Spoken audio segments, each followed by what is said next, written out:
آپ کا دوسرا سوال، تو 3 طلاق کا کہہ رہے تھے کہ میڈیا کافی 3 طلاق اچھال رہی ہے، اور اس کا کیا جواب ہے؟ افسوس کی بات ہے کہ معاشرے میں، مسلمان کے معاشرے میں 3 قسم کی طلاق ہے۔ مسلمان کے معاشرے میں، سوسائٹی میں، ایک طلاق بدعت، طلاق طلاق طلاق ایک ساتھ میں کو ہو جاتی ہے۔ ایک طلاق حسن، جو طلاق دو، 1 ماہ رکو حیض کے لیے، پھر طلاق دو، پھر رکو، پھر تیسرا طلاق دو۔ اور تیسرا طلاق کے حسن، جو بالکل صحیح طریقہ ہے، جو قرآن شریف کے ہے، طلاق دو اور 3 ماہ رکو۔ قرآن کی آیت ہے سورہ بقرہ میں، سورہ نمبر 2 آیت نمبر 228 میں لکھا ہوا ہے کہ جب بھی آپ طلاق دیں گے تو 3 ماہ یا 3 حیض کی عدت ہے، تو طلاق پورے مکمل ہونے کے لیے 3 حیض یا 3 ماہ، 3 مینسٹرل سائیکل اور 3 منتھلی کورسز مسٹ ہے، کمپلسری ہے۔ افسوس کی بات ہے کہ یہ جو اختلاف امت میں ہے، اس کی ایک وجہ ہے۔ ایک صحیح حدیث ہے، ابن عباس رضی اللہ عنہ وہ فرماتے ہیں کہ محمد صلی اللہ علیہ وسلم کے دور میں 3 طلاق ایک ہی مانی جاتی تھی۔ حضرت ابو بکر کے دور میں 3 طلاق ایک ہی مانی جاتی تھی۔ حضرت عمر کے پہلے 2 سال کے دور میں 3 طلاق ایک ہی مانی جاتی تھی، لیکن اس کے بعد حضرت عمر رضی اللہ عنہ اس سچویشن کو دیکھ کے وہ کہتے اگر کوئی شخص 3 دے دیا تو 3 ہو جاتی ہے۔ اس حدیث کی وجہ سے جو اختلاف امت میں ہے، اور کئی علماء میں اختلاف ہے، لیکن علماء میں اختلاف ہے، رہیں گا ایک منچ پہ آئیں گے کہ اللہ عالم، لیکن اگر آپ قرآن کی روشنی میں پڑھتے ہیں، قرآن میں طلاق کا ذکر کیا گیا ہے سورہ بقرہ میں، سورہ نمبر 2 آیت نمبر 228 سے لے کے 240 تک، اور سورہ طلاق میں سورہ نمبر 65 آیت نمبر 1 سے 7۔ جو قرآن مجید میں طلاق کا ذکر ہے، اس کے اندر یہ ہے کہ کبھی کوئی ڈفرنس آف اوپینین، کوئی جھگڑا ہو جاتا ہے شوہر اور بیوی میں، تو پہلا شوہر بیوی بیٹھ کے بات کرے۔ ایسا نہیں کہ بیوی نے نمک زیادہ ڈال دیا اور طلاق طلاق طلاق کہہ دیا اور طلاق ہو گیا۔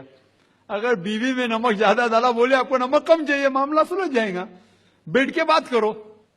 پھر بھی بات نہ بنے تو اللہ تعالیٰ فرماتا ہے سورہ نساء میں، سورہ نمبر 4 آیت نمبر 35 میں کہ آپ کے درمیان ایک حکم رکھو، ایک آربیٹر بیوی کی طرف سے، ایک آربیٹر شوہر کی طرف سے۔ مطلب آربیٹر، حکم کہتے ہیں آربیٹر کو، حکم رکھو بیوی کی طرف سے اور شوہر کی طرف سے، اور معاملہ کو سلجھا لو۔ پھر بھی اگر بات نہیں مانے تو آپ پھر طلاق دے سکتے ہیں۔ تو طلاق دیتے ہیں تو کئی اس کے کرائٹریاز ہے کہ حیض کے وقت طلاق مت دو، جب آپ غصے میں طلاق مت دو، شراب کی حالت میں طلاق مت دو۔ اس کے بعد جب طلاق دیا جاتا ہے تو 3 ماہ رکنا چاہیے۔ یہ طلاق کے احسن ہے، جو بالکل صحیح طریقہ ہے۔ طلاق دو اور 3 ماہ رکو، اور 3 ماہ کے اندر اگر آپ رجوع کرنا چاہتے ہیں اپنی بیوی سے تو رجوع ہو سکتے، الحمدللہ۔ اگر 3 ماہ تک آپ سمجھتے نہیں مجھے میرے بیوی سے الگ ہونا ہی چاہیے، تو 3 ماہ کے بعد، عدت گزرنے کے بعد، آپ دونوں میاں بیوی نہیں رہتے، آپ الگ ہو جاتے۔ لیکن اس کے بعد اکثر مسلمان بھی نہیں جانتے قرآن کی آیت کیا ہے۔ قرآن شریف میں لکھا ہوا ہے سورہ بقرہ میں، سورہ نمبر 2 آیت نمبر 232 میں کہ اگر وہ شخص اپنی پرانی بیوی سے پھر سے شادی کرنا چاہتا ہے تو مت روکیے۔ تو اگر طلاق ہو چکا ہے صحیح طریقے سے، طلاق کے احسن کے طریقے سے، اور 3 ماہ ہو گئے، عدت گزر گئی، 6 مہینے بعد اگر لگا بھائی جو میں نے کیا غلط کیا، میں پھر سے شادی کرنا چاہتا ہوں، تو وہ آدمی اپنی پرانی بیوی سے پھر سے نکاح کر سکتا ہے، لیکن نیا نکاح نیا مہر، نیا نکاح نیا مہر، جو کئی مسلمان نہیں جانتے۔ افسوس کی بات ہے کہ ہم مسلمان قرآن کو ترجمے کے ساتھ پڑھے ہی نہیں، صحیح حدیث کو ترجمے کے ساتھ پڑھے ہی نہیں۔ اگر ہم قرآن شریف کو صحیح طریقے سے پڑھیں گے اور صحیح حدیث پہ عمل کریں گے تو یہ جو غلط فہمیاں ہیں دور ہوئیں گی، اور پھر سے اگر شادی ہوئی، پھر سے آپ ساتھ میں رہ سکتے، پھر سے پرابلم ہوا تو پھر طلاق دو، پھر 3 ماہ رکو، پھر سے الگ ہو جاؤ، پھر سے آپ چاہتے پھر سے شادی کر سکتے۔ 3 بار جائز ہے، تیسرے بار آخری بار ہے، اس کے بعد آپ پھر سے شادی نہیں کر سکتے جب تک وہ دوسری کسی سے شادی نہیں کرے۔ لیکن میں نے اپنی زندگی میں ایک بھی شخص میرے زندگی میں نہیں آیا جو طلاق کے حسن کیا، صحیح طریقے سے طلاق دیا، علیحدہ ہو گئے، پھر نکاح ہو گیا، پھر علیحدہ ہو گئے، پھر نکاح ہوا، پھر علیحدہ ہوا۔ میں نے کوئی بھی شخص میرے زندگی میں پورے دنیا میں ایسا شخص کے بارے میں سنا ہی نہیں جو صحیح طریقے سے کیا اور بچھڑ گیا، پھر سے شادی کی، پھر سے بچھڑ گیا، پھر سے نکاح کے، پھر بچھڑ گیا، پھر شادی کرنا چاہتا ہے۔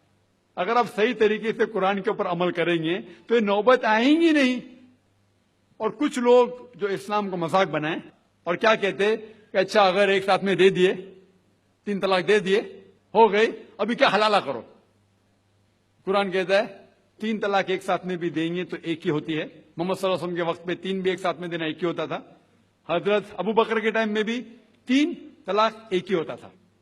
حضرت عمر کے دور میں لوگ جو کہتے 3 طلاق 3 ہوتی ہے، کئی علماء کہتے ہیں کہ ان نے یہ اپنے فتوے پہ رجوع کیے اور انہیں افسوس تھا کہ یہ فتویٰ انہیں دیے، اور کئی لوگ کہتے نہیں ان کا فتویٰ صحیح تھا۔ اس میں امت کا اختلاف ہے، لیکن اگر قرآن کی روشنی میں دیکھیں گے تو 3 طلاق ایک ساتھ میں بھی دیں گے تو ایک ہی ہوتی ہے۔ حضرت عمر کے دور میں رضی اللہ عنہ انہوں نے کہا تھا کہ ہم اسے کہہ نہیں سکتے، کیا وہ غلط ہے، لیکن علماء یہ کہتے ہیں، مثال کے طور پر ابن تیمیہ، شیخ ابن تیمیہ، وہ کہتے ہیں کہ یہ حضرت عمر میں اللہ بھی پلیز رضی اللہ عنہ، وہ محمد صلی اللہ علیہ وسلم نے جو کہا اس کے اوپر نہیں ہے، اسی لیے ہمیں بات ماننا چاہیے قرآن اور اللہ کے رسول کی۔ اس کے اندر حضرت عمر میں اللہ بھی پلیز رضی اللہ عنہ انہوں نے رجوع کیا، اسی لیے وہ کہتے کہ 3 طلاق بھی ہوئیں گی تو ایک ہی ہوتی ہے، 3 نہیں ہوتی۔ اس میں امت کا اختلاف اس لیے ہے کہ ہم نے قرآن پڑھے ہی نہیں۔ ہم اگر قرآن پڑھیں گے صحیح طریقے سے اور جانے، کئی لوگ یہ سمجھتے ہیں کہ طلاق کے لیے 3 بار بولنا ضروری ہے، اگر 3 بار نہیں کہیں گے طلاق ہوتی ہی نہیں۔ وہ ان کی نادانی ہے، وہ ان کی جہالت ہے۔ تو ہمیں کیا کرنا چاہیے؟